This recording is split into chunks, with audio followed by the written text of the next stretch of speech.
A freight train blocked 3 major intersections in the heart of Fort Lauderdale October 9, 2015, after a pedestrian was struck and killed on Florida East Coast Railway tracks. The fatality happened about 5:30 in the morning near the 1100 block of Northeast 13th Street in Fort Lauderdale. Police and Fort Lauderdale Fire Rescue were at the scene investigating the death and detouring traffic. The freight train engines came to a stop a few dozen yards north of Northeast 17th Court. This is one crossing.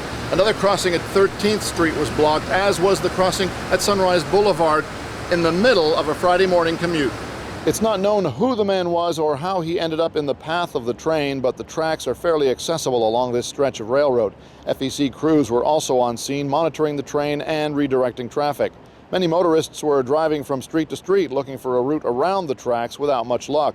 The affected crossings were blocked for about 3 hours through the morning rush.